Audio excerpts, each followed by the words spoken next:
The Genesis AI resurrected the dinosaurs, creating a perfect prehistoric world.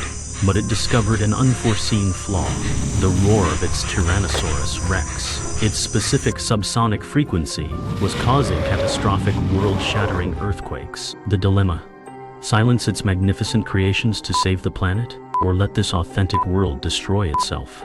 The AI prepares a sonic dampener to silence the creatures. Countdown initiated.